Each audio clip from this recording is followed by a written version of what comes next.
स्वागत है आपका हिंदी स्पेस चैनल की स्पेस अपडेट सीरीज के एक नए एपिसोड में। तो चलिए जान लेते हैं कि आज के टॉप स्पेस अपडेट्स कौन कौन से हैं। आज की पहली अपडेट इसरो द्वारा अग्निकुल कॉस्मोस के साथ साइन करे गए एग्रीमेंट को लेकर है। कल यानी 3 दिसंबर 2020 को इसरो के द्वारा भारत की प्राइवेट सेक्टर के स्पेस स्टार्टअप अग्निकुल कॉस्मोस के साथ एक नॉन डिस्क्लोजर एग्रीमेंट यानी कि एनडीए को साइन करा गया। इस एग्रीमेंट के तहत अग्निकुल कॉस्मोस अपने रॉकेट बिल्डिंग प्रोग्राम में इसरो से टेक्निकल सपोर्ट प्राप्त कर सकेगा और इसके तहत अग्निकुल कॉस्मोस अपने इंजन और रॉकेट कंपोनेंट के टेस्ट के लिए इसरो की फैसिलिटीज का यूज करने का एक्सेस मिलता है। डिपार्टमेंट ऑफ स्पेस और अग्निकुल कॉस्मोस के साथ साइन किया गया यह एग्रीमेंट इंडियन गवर्नमेंट की इन स्पेस के एस्टेब्लिशमेंट के तहत साइन करा गया है, जिसके according department of space Indian space research में प्राइवेट स्टार्टअप्स को टेक्निकल एक्सपर्टाइज प्रोवाइड करेगा। आपको बता दें कि यह जो अग्निकुल कॉस्मोस है वह अपने अग्निबाण रॉकेट को 2023 के स्टार्टिंग तक लॉन्च करने का प्लान बना रही है, जो कि एक स्मॉल सैटेलाइट लॉन्च व्हीकल की तरह होने वाला है। यह जो अग्निकुल कॉस्मोस है इसका हेडक्वार्टर आईआईटी मद्रास के national centre for consumption research and development में लोकेटेड है। इसी तरह का एक और नॉन डिस्क्लोजर एग्रीमेंट पहले ही दूसरी प्राइवेट सेक्टर की स्पेस कंपनी स्काईरूट एरोस्पेस के साथ भी साइन करा जा चुका है, जिसमें स्काईरूट एरोस्पेस भी अपने विक्रम रॉकेट के सीरीज के लॉन्च के लिए इसरो की फैसिलिटीज का इस्तेमाल कर सकती है। बाकी इस नॉन डिस्क्लोजर एग्रीमेंट के साइन होने के समय प्रेजेंट स्पेस सेक्रेटरी, इसरो के चेयरमैन डॉक्टर के सिवन और आईआईटी मद्रास के डायरेक्टर भास्कर राम मूर्ति के साथ अग्निकुल कॉस्मोस के CEO Srinath Ravichandran video conferencing के साथ जुड़े हुए थे।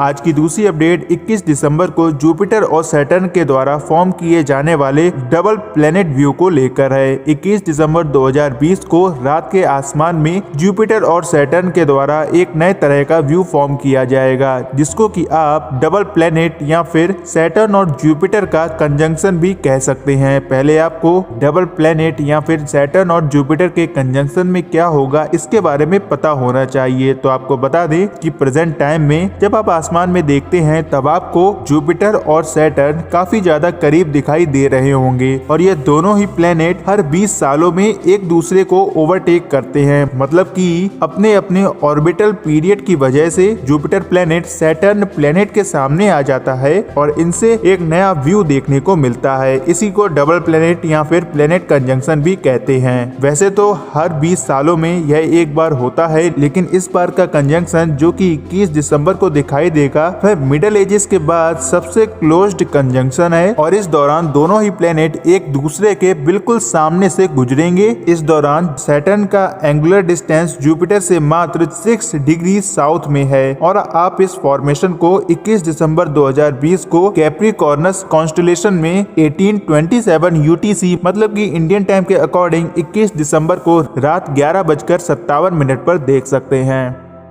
आज की तीसरी अपडेट नासा द्वारा मून डस्ट की परचेजिंग को लेकर है। जैसा कि हमने आपको अपने पिछले एपिसोड्स में यह बताया था कि नासा द्वारा मून डस्ट की परचेजिंग के लिए प्राइवेट कंपनीज को रिवॉर्ड देने की तैयारी के साथ ही उनको उस मून डस्ट का प्राइस भी दिया जाएगा जो कि वे मून से कलेक्ट कर कर लाएंगे। इसी के रिगार्डिंग ये अपडेट निकल कर आ रही है कि नासा के द्वारा उन 4 कंपनीज को शॉर्ट लिस्ट करा जा चुका है जो कि मून पर अपना लैंडिंग और रिटर्न मिशन भेजेंगे और साथ ही ये चारों ही कंपनियां चीन के चैंग 5 मिशन की तरह मून डस्ट को कलेक्ट करके उसको अर्थ पर वापस भी लाएंगे। जिन 4 कंपनीज को नासा के द्वारा मून डस्ट परचेजिंग प्रोग्राम के लिए शॉर्टलिस्ट करा गया है उनके नाम Masten space system of Mojave California, Luxembourg में स्थित आई स्पेस यूरोप, टोक्यो की आई स्पेस जापान और कोलोराडो की लूनर आउटपोस्ट कंपनी शामिल हैं। आपको यह भी बता दें कि Masten space, ispace Europe और लूनर आउटपोस्ट के द्वारा 2023 तक मून पर अपने मिशन को लॉन्च करने के साथ ही वहां के साउथ पोलर रीजन से मून डस्ट को कलेक्ट करने का प्रोग्राम है। और वहीं टोक्यो की जो आई स्पेस जापान नामक कंपनी है वह अपने हाकुटो आर लैंडर की मदद से मून के नॉर्थ ईस्ट रीजन से लेक्यूस सोमनियोरम साइट से मून के सैंपल्स को कलेक्ट करेगी, जो कि 2022 तक लॉन्च किए जाने की उम्मीद है। वैसे नासा के द्वारा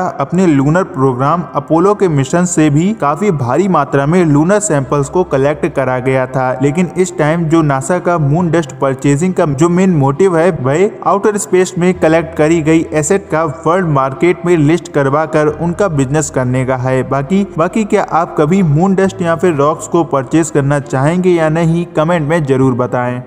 आज की चौथी अपडेट चाइना के चैंग 5 मिशन को लेकर है। जैसा कि कल हमने आपको यह बताया था कि चाइना के चैंग 5 मिशन ने 1 दिसंबर को मून के सरफेस पर अपनी सॉफ्ट लैंडिंग को सक्सेसफुली पूरा कर लिया है। वहीं अब इस लैंडर के साथ भेजे गए प्रोब के द्वारा लैंडर से निकलकर वहां के सैंपल्स को कलेक्ट किए जाने का काम भी स्टार्ट किया जा चुका है और इस प्रोब के द्वारा कलेक्ट करे जाने वाले सैंपल्स में से कुछ सैंपल्स तो इसके सरफेस से कलेक्ट करे जाएंगे, वहीं कुछ सैंपल्स ड्रिलिंग करके इसके सरफेस से 5 फीट नीचे से कलेक्ट किए जाएंगे। इन सभी को कलेक्ट करके इस चैंग 5 स्पेसक्राफ्ट का सैंपल रिटर्न मॉड्यूल पृथ्वी पर इनको 17 दिसंबर को लॉन्च करेगा और जब ये पृथ्वी पर सक्सेसफुली लैंड कर जाएंगे तब ये चाइना को ऐसा दूसरा देश बना देंगे जिसने अमेरिका के बाद मून पर ऐसा मिशन लॉन्च करा है जो कि वहां के सैंपल्स को कलेक्ट करके पृथ्वी पर वापस लाएगा। वहीं स्पेस एक्स की तरफ से भी उसके मार्स पर भेजे जाने वाले मिशन के बारे में एक नई अपडेट निकल कर आ रही है। स्पेस एक्स के फाउंडर इलॉन मस्क का यह कहना है कि स्पेस एक्स के द्वारा सन 2026 तक पहली बार मंगल ग्रह पर इंसानों को भेजा जाएगा और उनके मार्स पर इंसानों को भेजे जाने के सपने को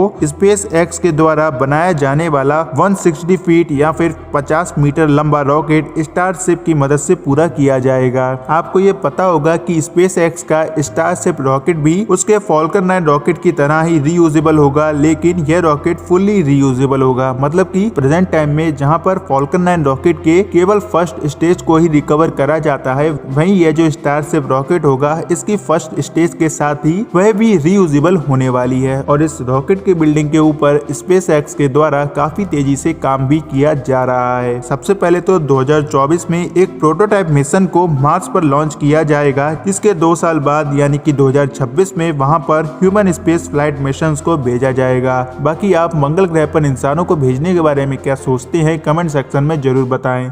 तो आज के इस वीडियो में बस इतना ही। अगर आपको यह वीडियो अच्छा लगा हो तो इस वीडियो को लाइक और शेयर करने के साथ साथ हिंदी स्पेस चैनल को सब्सक्राइब कीजिए ऐसे ही और वीडियोस को देखने के लिए। तो मिलते हैं अगले वीडियो में, तब तक के लिए जय हिंद जय भारत।